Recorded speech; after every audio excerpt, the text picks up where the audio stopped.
नमस्ते मेरे छोटे दोस्तों। आज हम एक बहुत ही प्यारी एकदम जादुई कहानी सुनने वाले हैं।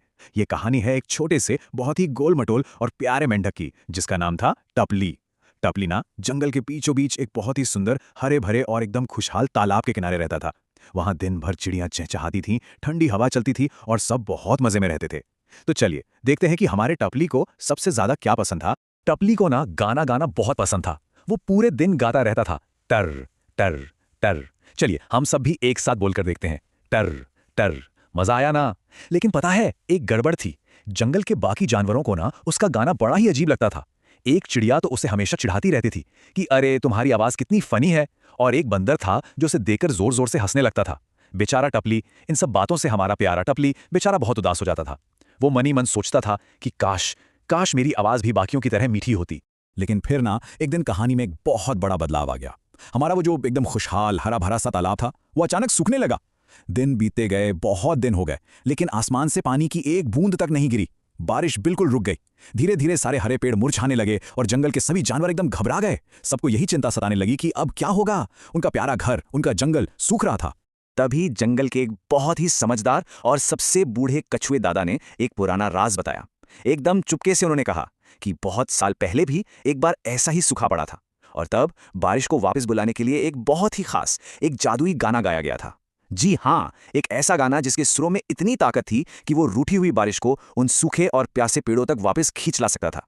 पर अब सबसे बड़ा सवाल ये था कि ये जादुई गाना गाएगा कौन, है ना? मेरे प्यारे दोस्तों, चलिए हम सब यहाँ थोड़ी देर रुकते हैं और सोचते हैं। जरा दिमाग लगाइए, कौन इतना बहादुर होगा जो सबके सामने आकर ये गाना गाएगा? क्या वो दूसरों पर हंसने वाला बंदर होगा, या फिर वो चहचहाने वाली चिड़िया? सोचिए सोचिए। अच्छा, तो चलिए मैं ही बता देता हूं। तभी अचानक से एक बहुत ही धीमी सी आवाज आई। शायद मैं कोशिश कर सकता हूं? कोई यकीन कर सकता है? ये आवाज किसी और की नहीं, बल्कि हमारे उसी बहादुर छोटे टपली की थी।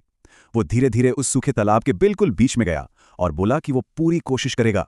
सच बताऊं तो बाकी जानवर अब भी उस पर शक कर रहे थे, उसकी आवाज का मजाक उड़ा रहे थे। लेकिन हमारे टपली ने इस बार बिल्कुल हार नहीं मानी। वो बस आगे बढ़ता गया। अब हम सब अपनी आंखें बंद करेंगे। हाँ, बिल्कुल ऐसे ही। सब अपनी आंखें बंद कर लीजिए। अब मन में सोचिए, टपली तालाब के बीच में खड़ा है, अपनी आंखें बंद किए हुए, और पूरे दिल से गा रहा है, टर टर टर। और पता है क्या हुआ? देखते ही देखते सररर सररर ठंडी हवा चलने लगी। जरा सोचिए, आसमान में बड़े बड़े एकदम गहरे काले बादल इकट्ठा होने लगे हैं, और तभी टिप टिप टिप बारिश शुरू हो गई।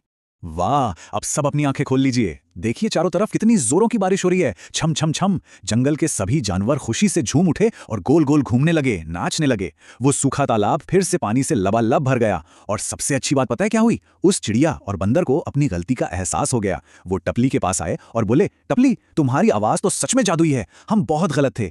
टपली की वो अनोखी आवाज ही असल में सबसे खास थी, और अब हमारा प्यारा टपली बहुत बहुत ज्यादा खुश था। तो मेरे छोटे दोस्तों, इस प्यारी सी जादुई कहानी से हमें क्या राज पता चलता है? टपली की कहानी का सबसे खूबसूरत सबक यही है कि हमेशा खुद पर गर्व करो। हाँ, जो चीज हमें दूसरों से थोड़ा सा अलग बनाती है ना, वही असल में हमारी सबसे बड़ी ताकत होती है, हमारा अपना सुपर पावर होती है। टपली की आवाज दूसरों से अलग जरूर थी, लेकिन सोचिए, उसी आवाज ने पूरे जंगल को बचा लिया। तो आज की इस खूबसूरत कहानी के अंत में चलिए हम सब मिलकर एक बात तय करते हैं। क्या हम सब अपनी उस खास आवाज पर, अपनी उस अनोखी खूबी पर हमेशा हमेशा गर्व करेंगे? मुझे पूरी उम्मीद है कि हम सब का जवाब हाँ ही होगा। हमेशा याद रखिए कि हम सब जैसे भी हैं ना, बिल्कुल परफेक्ट हैं, बहुत खास हैं। आज इस मजेदार और जादुई कहानी में हमारे साथ जुड़ने के लिए बहुत बहुत धन्यवाद। हमेशा ऐसे ही मुस्कुराते रहिए।